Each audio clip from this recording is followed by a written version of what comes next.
Hollywood efsanesi Grace Kelly'nin kızı, Monaco sarayının göz kamaştıran prensesi. Princess Caroline, parıltılı ışıkların arkasında yaslar, acılar, bitmek bilmeyen fırtınalar ve yeniden doğuşlarla dolu bir hayat. Prenses Caroline'in hayranlık uyandıran ama aynı zamanda dramatik hayat hikayesini izlemeye hazır mısınız? Hazırsanız efsane haber başlıyor. Prenses Caroline, efsanevi Hollywood yıldızı Grace Kelly ve Monaco prensi Rainer'in ilk çocuğu olarak 1957 yılında Monaco'da bir prenses olarak gözlerini dünyaya açtı.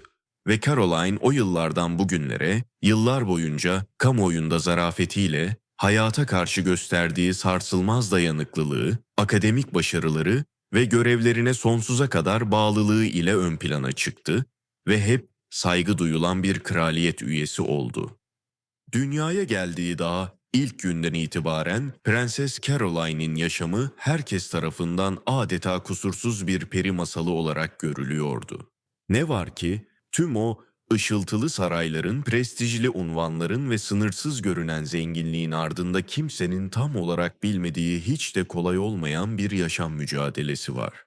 Bu mücadele zaman zaman derin yalnızlıklarla, zaman zaman büyük kayıplarla ve ağır sorumluluklarla dolu olan Prenses Caroline, doğduğu günden bugüne hayatında hiç de kolay olmayan bir yaşam mücadelesi verdi ve vermeye devam ediyor. Şimdi gelin, Prenses Caroline'in hayatına yakından bir göz atalım. Onun hayatında saklı kalmış, hüzünlü, dramatik ve trajik olayların izini birlikte sürelim. Kamuoyunun önünde pek bilinmeyen gerçek kişiliğine ve duygusal hayatına kısa bir göz atalım. Kamuoyunda Prenses Caroline olarak bilinse de, tam adı Caroline Louise Marguerite olan ve Monaco Prensesi, Hanover Prensesi, Braunschweig ve Lüneburg Düşesi. Ayrıca Büyük Britanya ve İrlanda Kraliyet Prensesi gibi birçok ünvana sahip. 23 Ocak 1957 tarihinde dünyanın en göz alıcı ve merak uyandıran ailelerinden birinin çocuğu olarak dünyaya gözlerini açtı. Doğduğu andan itibaren bu soylu ve şöhretli ailenin çocuğu olarak yıllarca dünya basını tarafından takip edildi ve hala edilmeye devam ediyor. Caroline'in dünyaya gelişi yalnızca Monaco halkı için değil, aynı zamanda annesi Grace Kelly ve babası Prens Rainier gibi dünya çapında tanınan efsanevi bir çiftin çocuklarını yakından izlemek isteyen uluslararası basın içinde büyük bir haber değeri taşıyor. Manşetlerde geniş yer buluyordu. Monaco Sarayı'nda, muhteşem ışıltılı saray ortamında, göz alıcı törenlerin ortasında büyüyen Caroline, dışarıdan bakıldığında ihtişam, zenginlik ve konfor içinde geçmiş gibi görünse de, Caroline'in yaşamı masallardaki mutluluk tablosundan çok uzaktı. Anne ve babası ile mesafeli bir ilişkisi olan Caroline'nin hayatı aynı zamanda katı bir disiplin ve zorluklarla doluydu. Kraliyet sorumluluklarını ciddiyetle yerine getiren, devlet törenleri ve sosyal etkinliklerle yoğun bir tempoda yaşayan annesi Grace Kelly ile Caroline arasında çocukluk yıllarından itibaren inanılmaz belirgin bir duygusal mesafe ve soğukluk vardı.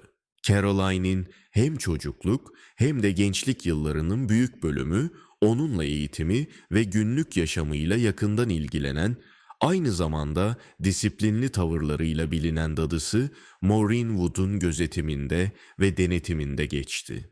İlerleyen yıllarda verdiği röportajlarda Caroline, hayatının ilk dönemlerinde en güçlü duygusal bağını annesi ve babasından ziyade neredeyse bir anne figürü gibi gördüğü dadısı Maureen Wood ile kurduğunu sık sık dile getirecek ve annesiyle aralarında olması gereken duygusal bağın dadısı ile oluştuğunu söyleyecektir.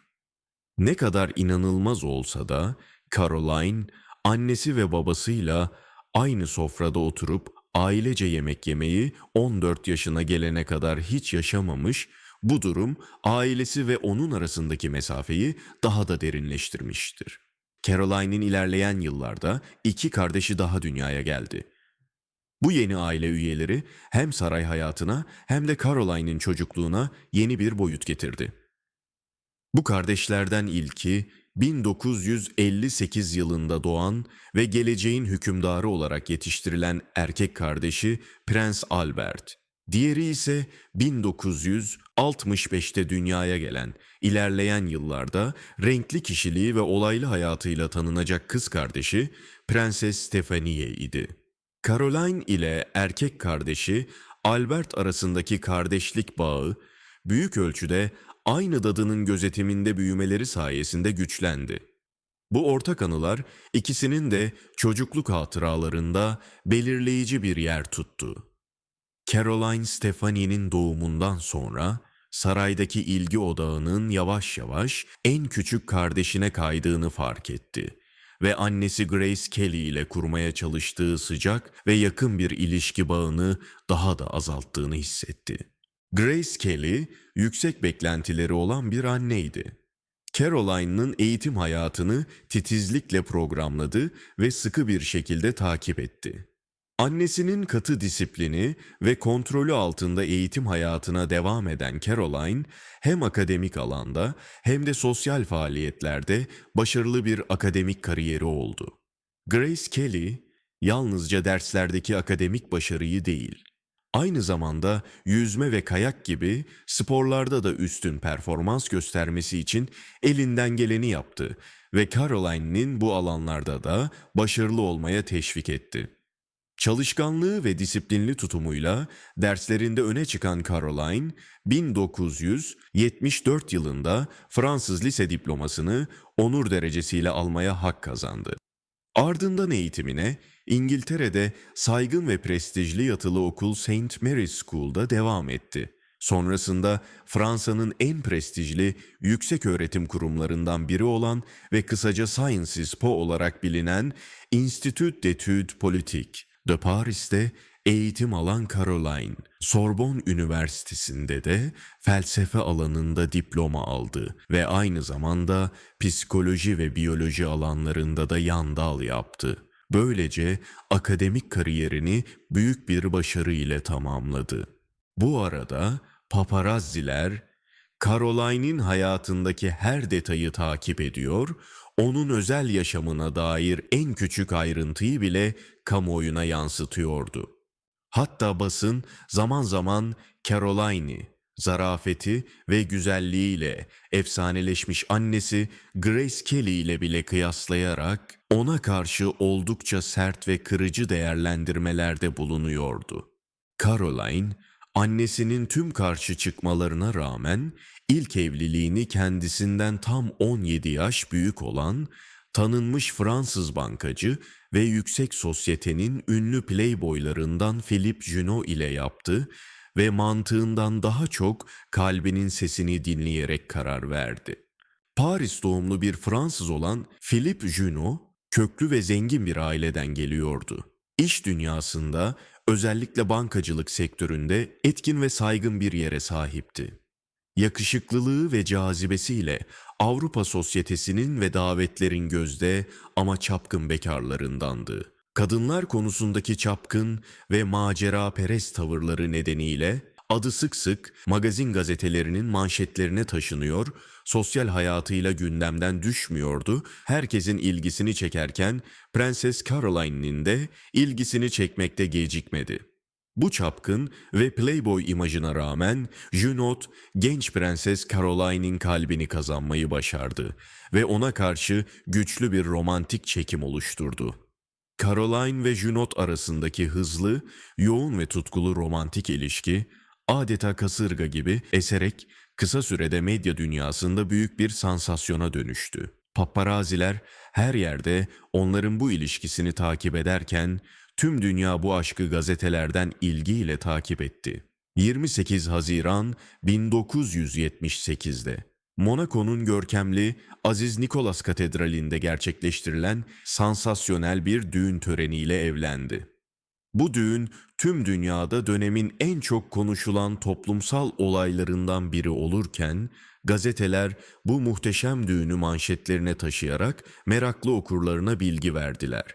Prenses Grace, Philip Junot'un geçmiş yaşam tarzını ve çapkın kişiliğini göz önünde bulundurarak onun kızı için doğru bir eş olmadığına inanıyor ve bu evlilik konusunda derin endişeler taşıyordu. Nitekim maalesef Grace Kelly bu konuda haklı çıktı. Genç çiftin evlilikleri daha en başından itibaren uyumsuzluklar, yoğun medya baskısı ve çiftin farklı yaşam beklentileri gibi pek çok zorlukla yüz yüze kaldı. 21 yaşındaki Caroline, kendisini bir anda alıştığı dünyanın tamamen dışında bambaşka bir yaşam tarzına sahip, çevresinde sürekli ilgi uyandıran bir adamla yapılan bir evliliğin içinde buldu.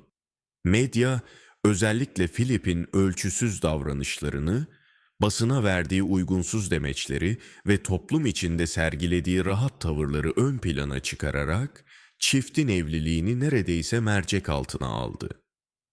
Gazeteler ve dergiler, sorunlu evliliklerini detaylı şekilde irdeleyen yazılarında çoğu zaman acımasız, hatta yer yer aşağılayıcı bir üslup kullanıyordu. Ve takvimler 1980 yılını gösterdiğinde henüz düğünlerinin üzerinden yalnızca 2 yıl geçmiş olmasına rağmen Caroline ile Philip Junot evliliklerini bitirme kararı aldıklarını kamuoyuna duyurdular. 1980'lerin son aylarında resmen boşandıklarında tüm dünyaya modern bir peri masalının sonuna, sessiz ama derin bir hayal kırıklığına tanık oldu. Ne yazık ki bu Caroline'nin yaşadığı trajedilerin daha başlangıcı olacaktı.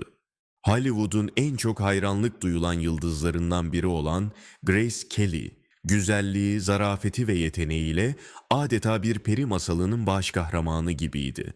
Hollywood'da başrolünü oynadığı filmlerle birçok başarılara imza atmış Oscar ödüllü, başarılı bir yıldızdı. Bunlar onun hem sinema dünyasında hem de halkın gözünde eşsiz bir ikon haline gelmesini sağlamıştı. Monaco Prensi Rainier ile evlendikten sonra prenses unvanını alan Grace Kelly, kraliyet görevlerini daima zarafet, ölçülülük ve asaletle yerine getirdi. Resmi davetlerdeki şıklığı, insani yardım çalışmalarındaki duyarlılığı ve diplomatik temsil gücü ve imajı sayesinde hem Monaco halkının hem de tüm dünyanın sevgisini ve hayranlığını kazandı. Ancak 13 Eylül 1982 günü tüm dünyayı ve ailesini yasa boğan korkunç bir olay yaşandı. Grace Kelly, geçirdiği talihsiz bir trafik kazası sonucu hayatını kaybetti. Kaza, Grace Kelly'nin kızı Prenses Stephanie ile birlikte Monaco'nun virajlı ve dik dağ yollarında otomobil kullanırken meydana geldi. Araç kontrolünü kaybederek yoldan çıktı ve kısa süre içinde geri dönüşü olmayan bir felakete dönüştü. Bir rivayete göre Prenses Grace direksiyon başında beyin kanaması geçirmişti ve ertesi gün henüz 52 yaşındayken hayata gözlerini yumdu. Onu beyaz perdeden tanıyıp seven milyonlarca insan tıpkı yakın bir dostunu kaybetmiş gibi derin bir üzüntüye boğuldu. Tabii acıların en büyüğü Monaco Sarayı'nda yaşandı. Annesinin kaybı Prenses Caroline için hem bir evlat hem de bir kadın olarak tarif edilemez derecede yıkıcıydı. Annesinin yokluğu hayatındaki en büyük boşluklardan biri haline geldi.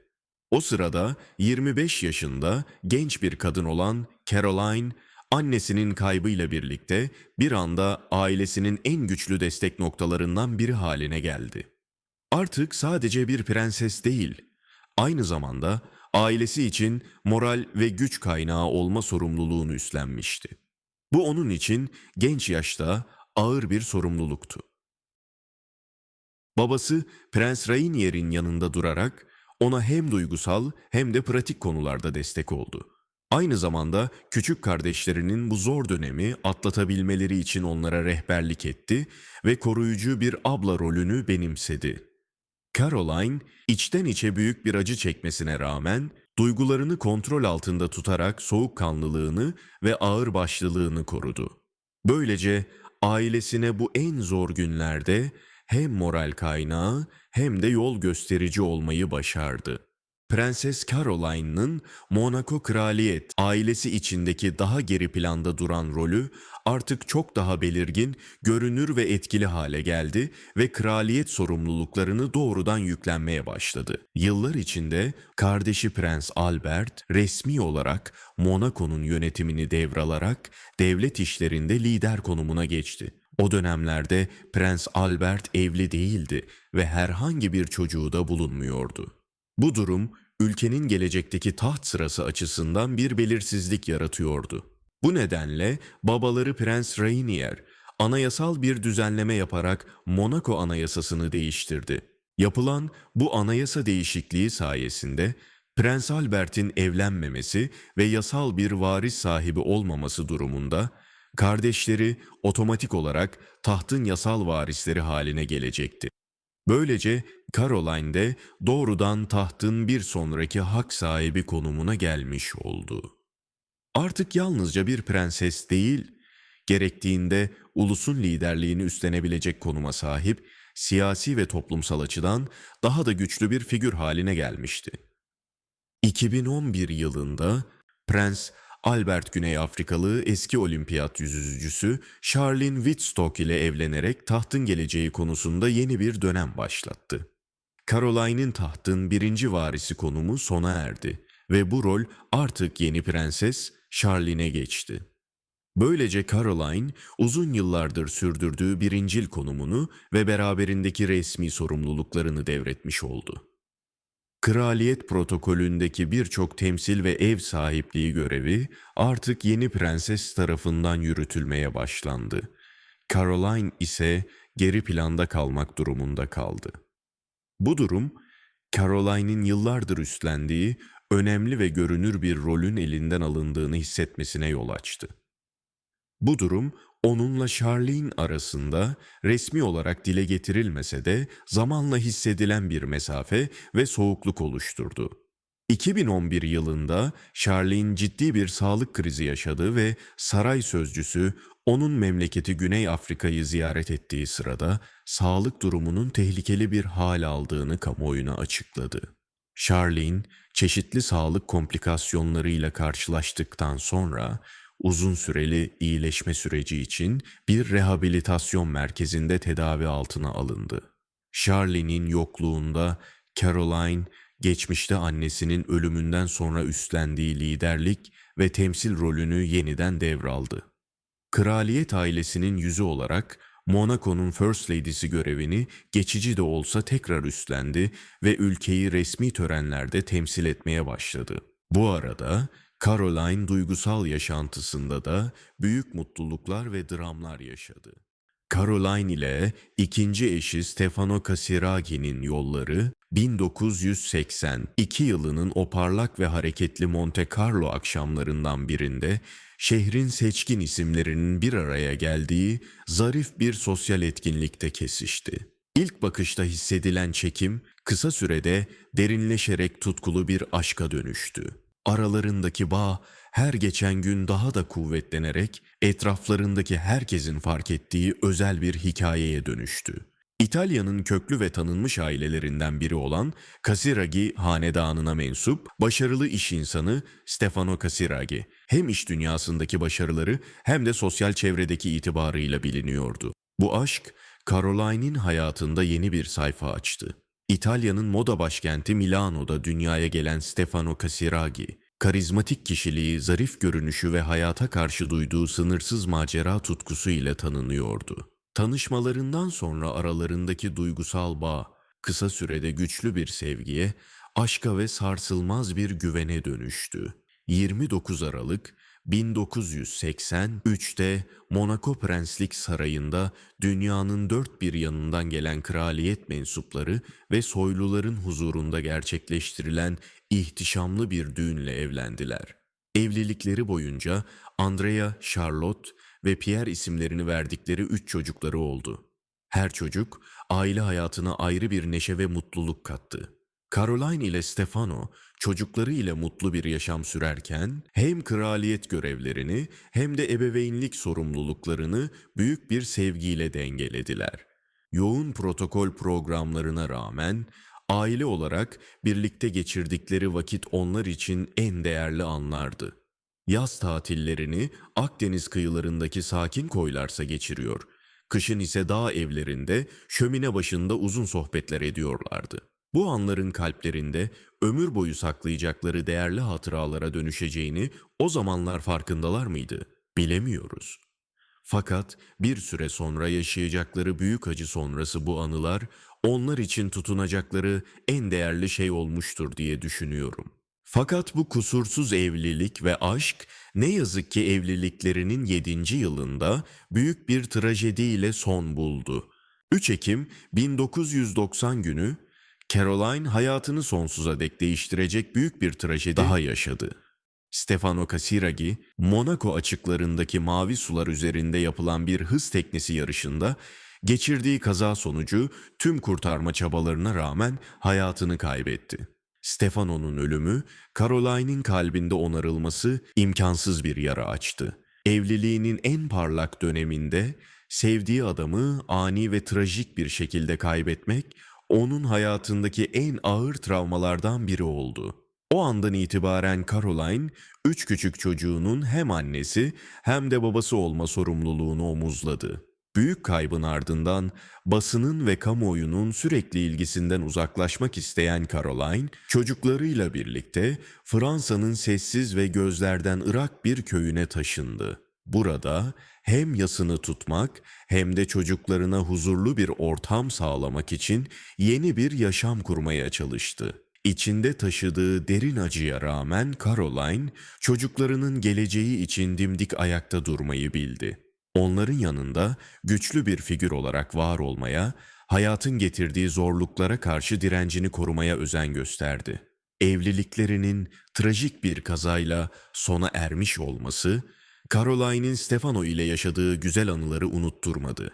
Onların paylaştığı sevgi, gülüşler, tatiller ve sessiz akşamlar kalbinin en derin köşesinde hala canlıydı. Kısa süren birliktelikleri sıradan bir evliliğin ötesinde neşe, kahkaha ve derin bir sevgiyle doluydu.